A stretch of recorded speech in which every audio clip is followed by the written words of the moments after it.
بسم اللہ الرحمن الرحیم وبہ نستعین وهو خیر معین۔ ماہ مبارک رمضان کی دعاؤں کا سلسلہ بتوسل محمد و آل محمد جاری و ساری ہے۔ 16ویں شب کی دعا تلاوت کی جا رہی ہے۔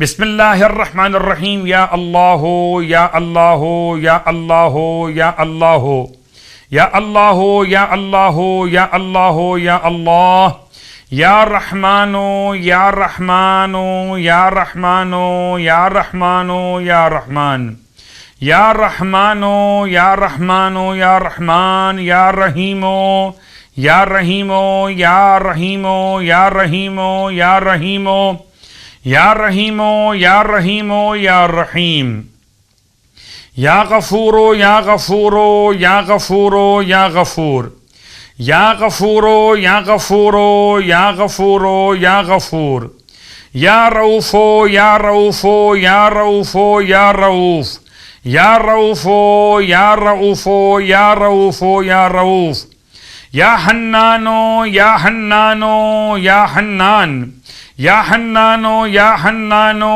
یا حنان یا حنانو یا حنان یا علیو یا علیو یا علیو یا علی یا علیو یا علیو یا علیو یا علی صلی علی محمد وآل محمد واغفر لی انکا انت الغفور الرحیم۔ 16ویں شب کی نماز مولائے کائنات علی ابن ابی طالب علیہ السلام کی روایت کا تسلسل وسائل الشیعہ کتاب کے حوالے سے۔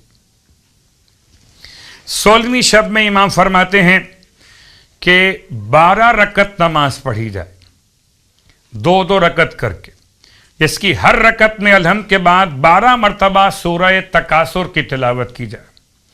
مولا فرماتے ہیں یہ نماز پڑھنے والا جب قبر سے باہر آئے گا تو بڑا خوشحال باہر آئے گا، اور اس کی زبان پر کلمہ شہادت اشہد ان لا الہ الا اللہ و اشہد ان محمدا عبدہ ورسولہ، کلمہ شہادت جاری ہوگا، اور حکم ہوگا پروردگار عالم کا کہ اس کو جانب بہشت لے جاؤ۔ پروردگار ہم سب کو نماز اور اس کے ثواب کے حصول کی توفیق عطا فرمائے۔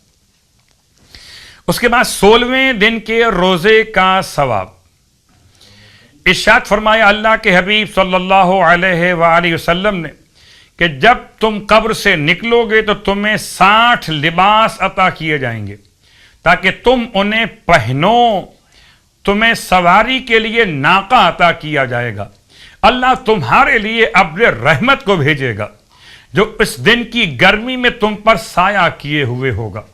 پروردگار ہمیں اس روزے کے ثواب کے حصول کی توفیق عطا فرمائے۔ 16ویں دن کے روزے کی دعا کی تلاوت۔ بسم اللہ الرحمن الرحیم۔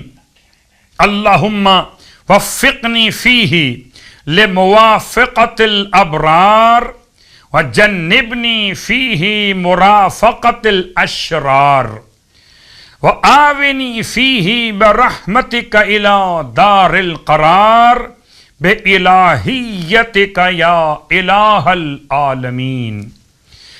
اور آج آپ کی خدمت مقدس میں جو نماز پیش کی جا رہی ہے اس نماز کا نام ہے نماز شکر۔ نماز شکر بروایت امام جعفر صادق علیہ السلام فرماتے ہیں جب تمہیں خدا کی کوئی نعمت عطا ہو تو چاہیے کہ 2 رکعت نماز شکر کی نیت سے انجام دو۔ رکعت اول میں الحمد کے بعد 1 مرتبہ سورہ قل هو اللہ احد کی تلاوت کرو۔ رکعت دوم میں الحمد کے بعد 1 مرتبہ سورہ قل یا ایھا الکافرون کی تلاوت کرو، اور حالت رکوع و سجود میں اس طرح سے پڑھو، رکعت اول میں اور رکعت دوم میں ذکر کے بعد الحمدللہ الذی استجاب دعائی و آتانی مسئلتی۔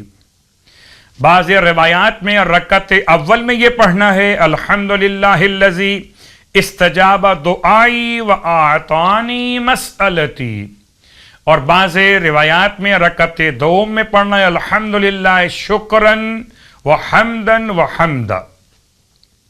کتاب کا حوالہ فروع الکافی وسائل الشیعہ۔